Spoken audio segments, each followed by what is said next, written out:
Bon, tu le sais sûrement, mais les océans, c'est 70% de notre planète. Actuellement, on en a exploré que 5%, c'est ridicule, autant te dire qu'on peut encore faire des découvertes extraordinaires. Tous les ans, on recense de nouvelles espèces d'animaux, et aujourd'hui, j'avais envie de me pencher dessus. On va voir ensemble 6 créatures des mers qui se cachent dans les abysses de notre monde. Spoiler, elles sont terrifiantes. Le vampire des abysses. Ce nom ne te dit peut-être rien, et c'est normal. C'est un calamar qui vit entre 600 et 900 mètres de profondeur dans tous les océans tempérés et tropicaux de notre planète. Il avait été découvert en 1903 et on pensait d'abord que c'était une pieuvre. C'est en tout cas ce qu'avait dit le tautologiste allemand Karl Schön, spécialisé dans l'étude des céphalopodes. Le vampire des abysses est une espèce panchronique. C'est d'ailleurs le seul animal survivant connu comme tel. En gros, pour résumer ça grossièrement, une espèce panchronique, c'est quand un animal ressemble morphologiquement parlant à des espèces éteintes. Si tu veux, c'est une sorte de fossile vivant ou d'espèce relique. La bête ne mesure que 13 cm, 30 à l'âge adulte, et malgré son apparence terrifiante, elle ne représente aucune menace pour l'homme. Ça, on a pris du temps à le savoir, parce qu'avant, on connaissait pas vraiment son alimentation. Mais grâce à l'institut de recherche de l'aquarium de Monterey Bay, on a pu découvrir ses habitudes alimentaires. C'est juste un charognard, mais comme il y en a des milliers sur Terre. En gros, il mange des morceaux de cadavres, de crustacés, de larves, de zooplancton et d'excréments qu'il arrose de son mucus,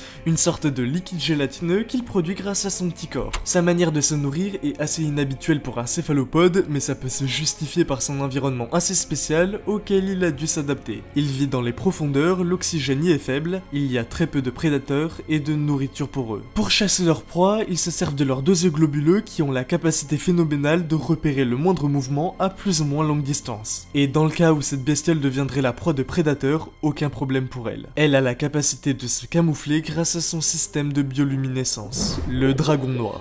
Alors lui, il est vraiment balèze. Ce prédateur a tout pour faire peur, son apparence comme ses facultés. Ce poisson ressemblant à un serpent vit dans les eaux profondes du Pacifique. Malgré sa petite taille, environ 40 cm pour les femelles et une petite dizaine pour les mâles, il est redoutable. La nuit, il remonte à la surface grâce à la lumière qu'il émet par le biais de ses photophores, des organes lumineux, et il piège ensuite ses proies en les attirant. Une fois les poissons à sa portée, il ouvre sa gueule béante et les avale. D'ailleurs, en parlant de sa gueule, parlons de ses dents. Elles sont super fines, elles ressemblent à des aiguilles, sont très aiguisées, bien plus que celles d'autres prédateurs marins. Leur particularité cool, c'est qu'elles sont invisibles, genre tu peux pas les voir. Ouais, voilà, de quoi bien faire flipper. D'ailleurs, la lumière qu'il émet pour attirer ses proies, c'est pas seulement une arme redoutable pour chasser, elle lui permet aussi parfois de se camoufler. Quand tu te dis que ce petit monstre à la base c'est une petite larve transparente, ouais, ça fait un peu peur. Le calamar géant. Le calamar géant est une figure emblématique de nombreuses légendes de pirates. Il a probablement inspiré le kraken, vraiment, on le retrouve partout. Bah le calamar géant ça existe et leur découverte est très récente. Il vit à 1500 mètres de profondeur dans les abysses. Il peut atteindre jusqu'à 18 mètres de long, c'est le deuxième plus grand mollusque de tous les temps derrière le bénitier géant. Il possède des yeux géants qui ressemblent un peu à des ballons. Il a de nombreuses tentacules qui lui permettent d'attraper ses proies et de les enfourner dans son bec. Il n'en fait qu'une bouchée. Son seul prédateur c'est le cachalot géant. Autrement, rien ni personne ne peut l'arrêter. Et encore, quand je dis prédateur, c'est pas totalement vrai. En soi, oui ça l'est, mais le calamar peut aussi être un prédateur pour le cachalot. On en a déjà retrouvé mort étouffé, échoué sur les plages après un combat contre un calamar. Les bastons entre eux, c'est vénère. On a déjà pu l'apercevoir et le filmer au Japon et aux États-Unis, mais ça reste quand même extrêmement rare. La première fois qu'on avait pu le filmer, c'était en 2004. Au Mexique, la pêche de calamar géant est un véritable business. Il est d'ailleurs surnommé là-bas le diable rouge ou encore le cafard des mers. Bref, le calamar géant, c'est une créature terrifiante. C'est un monstre légendaire qui a inspiré le kraken et qui inspire la peur à n'importe qui a le malheur de croiser son regard.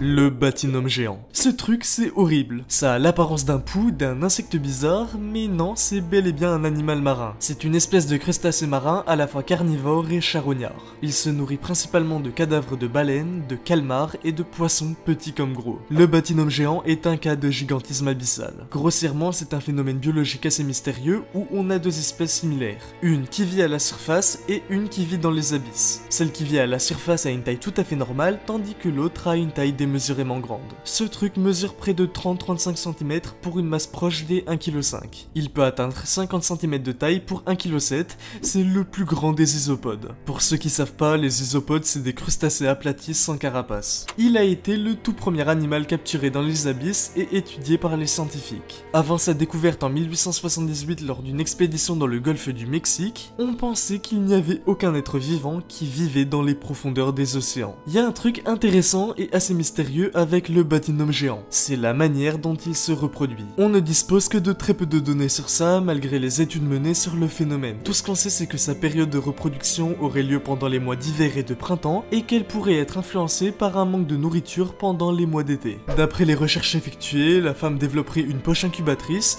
une poche marsupiale située sous son corps, dans laquelle elle pourra couver ses œufs. Pour combien de temps, ça on ne sait pas encore. À sa naissance, le jeune batinome n'est pas sous une forme de lave, mais sous sa forme adulte, mais version miniature. Seule sa dernière paire de périiopodes n'est pas encore entièrement développée. Selon l'Ifremer, ce monstre est comestible. On peut manger sa chair apparemment, elle est même de bonne qualité et elle a un goût assez agréable, similaire à celui du crabe. Ce truc tu peux en trouver sur internet pour 1000-2000 euros. Perso, même gratuitement je le mange pas. Le requin lézard. Celui-là, t'en as peut-être déjà entendu parler, notamment l'année dernière où on avait découvert un requin lézard préhistorique datant de plusieurs millions d'années. Ce monstre des abysses vivant dans les océans Atlantique et Pacifique est terrifiant. Il mesure entre 1,5 et 2 mètres de long en moyenne, il possède des mâchoires très longues et des nageoires puissantes. Il fait partie des espèces en voie de disparition ou menacées puisqu'il se reproduit très lentement. Sa durée de gestation est proche de 42 mois, 3 ans et demi, c'est énorme wesh. Son régime alimentaire est principalement constitué de calmars et d'autres poissons des mers. Mais bon, même si son apparence fait flipper, il est nul en chasse. Genre c'est vraiment un gros loser. Par rapport aux autres requins qui existent, il galère souvent à capturer ses proies. Mais bon, quand il en chope une, la pauvre, on la reverra pas. Il peut la gober facilement avec ses longues mâchoires, la détruire avec ses 300 dents, et il a la capacité d'avaler un animal faisant la moitié de sa taille. Tout comme le batinome géant, ce requin est très rare et quand il est pêché, il est revendu très cher sur internet.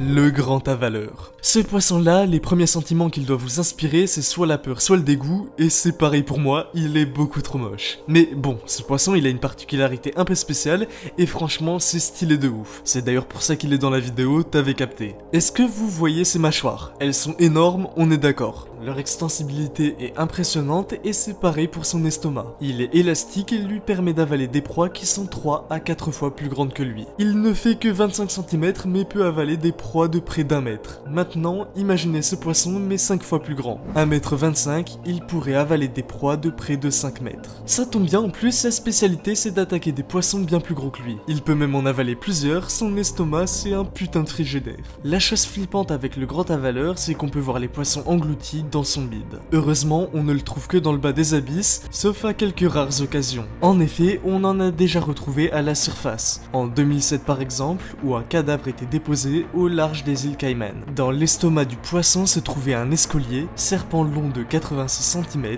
4 fois plus grand que ce dernier. Et voilà qui vient conclure la vidéo, j'espère que ça vous aura plu. Je voulais encore parler d'autres espèces des abysses comme le grand gousier ou le Colophrynidae, mais ça sera sûrement pour une prochaine fois. Si vous avez kiffé l'abonnement, le petit like, tout ça, c'était Shirai, allez, à plus.